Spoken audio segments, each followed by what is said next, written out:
Hey gamers, it's G from the corner, and today we're going to be talking about Star Fox, recently released on Nintendo Switch 2. This is the first title in the series in 10 years, although not quite the first new title, as it is a remake slash reimagining of Star Fox 64, which originally released almost 30 years ago now. This new rendition of the classic comes to us from Villan Studios, located in New York and Toronto. They have also worked on the Mario Kart Live Home Circuit game and some other projects with and without Nintendo. They're made up of a lot of former Activision, I think specifically Vicarious Visions devs, so it's cool to see them working on a title like this with such just a high level of fidelity and prestige. I'm going to be honest, like right off the bat, this is the best looking game on Switch 2. I cannot believe this game is running on a Switch 2. This looks like something I would only see from like first party Sony or like the biggest devs in the industry. This is a remake of Star Fox 64 on the grandest scale imaginable. The fidelity on the locations is insane, and the fidelity on the character designs, well, there's a lot to say about that. These designs are very, very different takes on the Star Fox characters. They really feel un-Nintendo to an extent. They look like this will be graphics in 2013 memes. They look like hyper-realistic fan art of the characters I'd see circulating on Instagram. They don't look like official designs that would be used in a Nintendo game, living and breathing and moving and talking even the way they do. There's a lot to unpack with them, but honestly, I don't mind them. I feel like this has been the sentiment from a lot of people. Usually, redesigns like this that take these cartoonish characters and make them more realistic is met with a lot more negative feedback, but I feel like people were a lot more open-minded to this. Honestly, I've noticed a trend in the last several years where a lot of these more grotesque and hyper-realistic redesigns of characters have been given their flowers, so to speak, for being creative and outgoing.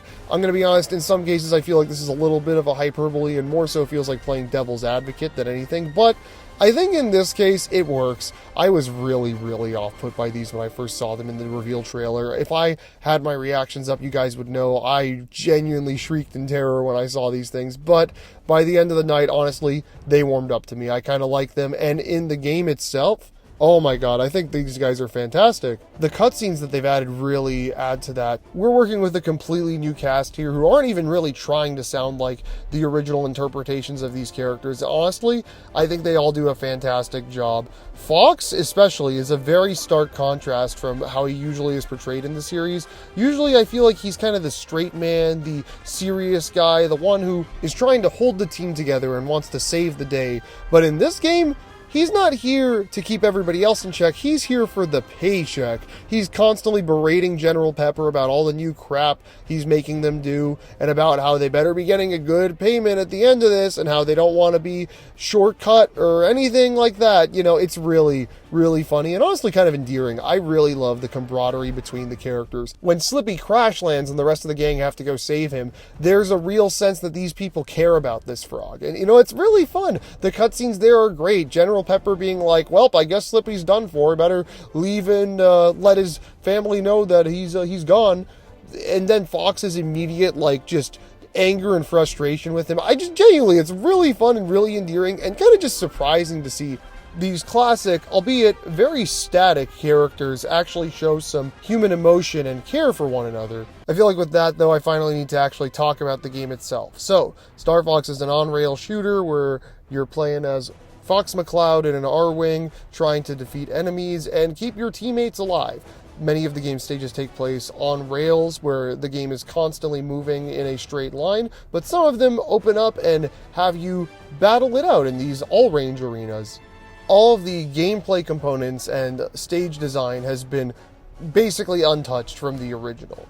How you do things and how hard it's going to be to do things is the exact same, although admittedly the game does feel slightly different. Obviously it's not going to feel one-to-one to the N64 game, but it definitely feels very fluid, at least compared to my experience playing the original. I've only actually ever played through the original Star Fox 64 once, which is a little embarrassing, and I feel more bad about it after having played this game because, well, I love it. I love the flow between levels. I love how action-packed they feel. I love the camaraderie between characters. You know, as you play through the game, you'll have these little codex pop up in the bottom center of the screen where your allies or the opposing forces will have something to say and banter about, and all that's been completely rewritten, obviously, and it's all funny. It's all great stuff. I love some of these lines, and even some of the ones that get a little repetitive have become endearing. Myself and some coworkers actually were laughing about Pepe's lines, specifically teamwork. Gotta love it. Quite often after the game had come out, and honestly, it's just charming. It's cringe but charming at the same time. I don't know how else to put it. I really, really like it, and it's just something about this series that's always iconic. If anything, this actually adds to the new feeling of the game, wherein the gameplay kind of falters on actually being a new experience. At least the aesthetics and character and all of that make it new. And that's really the biggest area of criticism that a lot of people have with this game. It's Star Fox 64, a game that was a reimagining of the original Star Fox, was then remade on 3DS, re-released on multiple virtual consoles and the Nintendo Switch NSO app, then reimagined again in Star Fox Zero, and now it's being remade to us 10 years later. Because of how this series has gone, the last 20 years of Star Fox have literally just been Star Fox 64. Which, yeah, I can imagine why many fans are upset by this fact. And in my opinion, yeah, it's really unfortunate that we haven't seen much new from this franchise. It's one with a lot of potential. It's one that's shown in the past that it has a lot of potential, but because of the lack of willingness, I guess, to take risks with it, or the lack of people who actually want to work with it, we've kind of just been stuck doing this samey thing, as if we have to reintroduce people to Star Fox every single time a new one comes out. But it's not like we have to reintroduce people to Fire Emblem or Zelda or Mario or Kirby every time a new game comes out, even if it ends up being like 5 years between the last one, you know?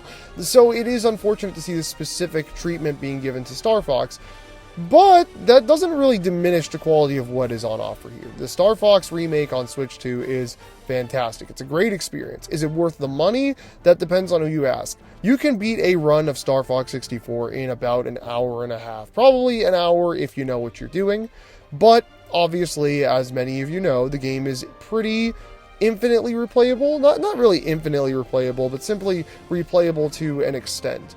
The stages all have branching paths in them. Depending on how you do, you will be given a choice between what your following stages will be instead of being barreled towards a specific stage.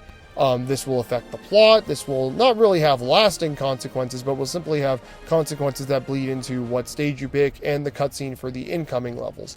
You know, it's really great, these new cutscenes they've added, because they kind of give you a hint at what you're supposed to be doing. I think my favorite has to be the Macbeth one, where there's this very cool, like, hologram diagram. They show it, and it shows the train being run on the stage, and how they talk about, oh, well, you could stop the train before it reaches the station, or you could disable the brakes or whatever. And it's like, wow, that's kind of the game very clearly telling me what I'm supposed to be doing, but it's not like it's literally spoon feeding it to you. Like, this feels like a scene in Star Wars where they're explaining what the Rebel Alliance is going to do to defeat the Empire, rather than the game literally telling you what the possible objectives are. It's really cool. It just feels really cool. It makes the game feel alive, so to speak, you know? Getting to replay the game and see this cutscene where I didn't on the first time really made me feel great. And honestly, it doesn't take that long to see everything there is to see in the main game. They added plenty of replayability to it. They added really as much as they could. There's challenge modes for each of the stages that allow you to kind of unlock stuff if you beat the stage with certain objectives unlocked. There's difficulty modes, obviously. They even lock hard mode behind beating the game. There's a brand new team-based battle mode. Admittedly, I think it's a little bit complex. I thought it was fun from what I played of it. The one-hit mode is hilarious. Having these R-Wings be complete glass cannons that explode within 5 seconds was so much fun. Oh my god. But I will say, I kind of wish this was a more traditional mode, and I wish there was some form of split screen. Although, admittedly, I feel like a lot of my complaints about games that don't have split screen as an option are kind of being negated on Switch 2, where there's so many of them that have game share. Star Fox is one of them. You could game share the game with up to 4 people and play multiplayer online just like that. It's really good. It's really good for games like this, where it's kind of hard for, you know, someone to convince like 7 other people to pick up this, what is it, 50 US, 70 Canadian? Digital, by the way. It's 60 US, 84 Canadian if you want to get it physically.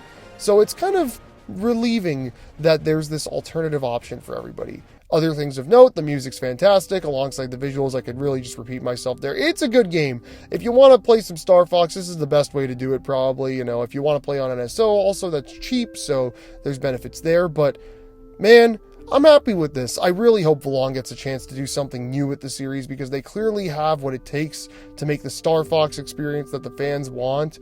But you know what? Right now, I'm fine with this remake. I think it did a fantastic job, and it comes very much recommended. If you're in the mood for a bit of a space opera action shooter, then yeah, this is the one for you. I think so. But yeah, that's going to be it for today. Keep yourselves cornered for more on Nintendo and other things gaming as well, and I will see you all on the next one. Goodbye.